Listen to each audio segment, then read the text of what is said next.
Matthew 20. Parable of the Day, Laborers. For the kingdom of heaven is like the master of a household, who went out early in the morning to hire workers for his vineyard. Now when he had agreed with the workers for a denarius per day, he sent them into his vineyard.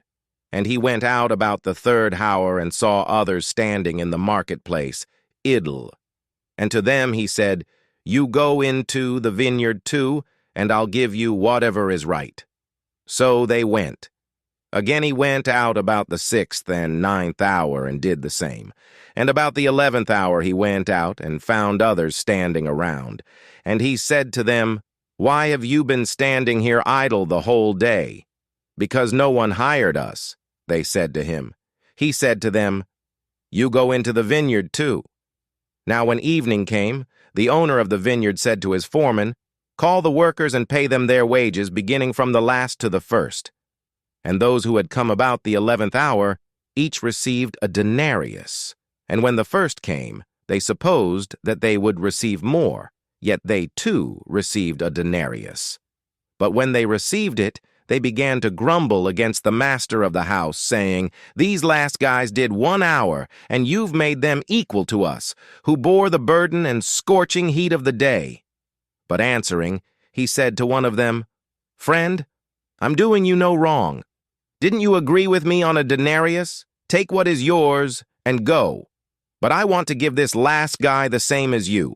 Am I not permitted to do what I want with what belongs to me? Or is your eye evil, because I am good?" So the last will be first, and the first last. Third prediction, death and resurrection.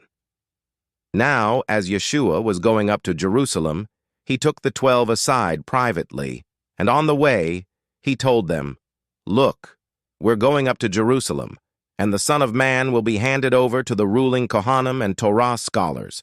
They will condemn him to death and hand him over to the Gentiles to mock and to scourge and to crucify. Yet on the third day, he will be raised up." Leading by serving.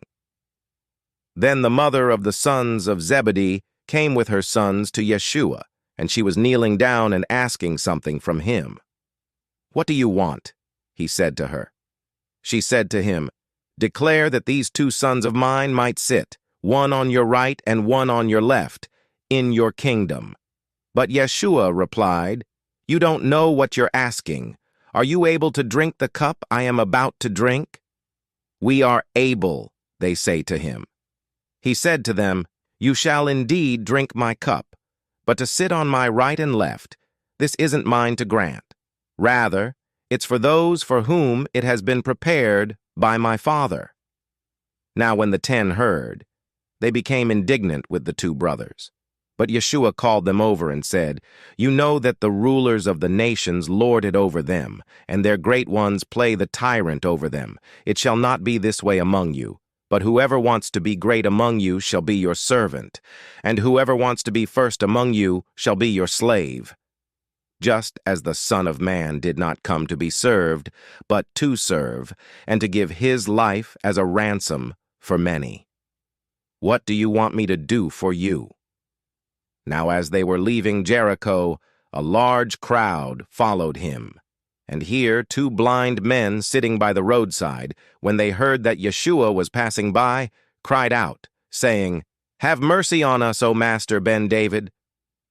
The crowd warned them to be quiet, but they cried out all the more, saying, "Have mercy on us, O Master Ben David." Yeshua stopped and called out to them.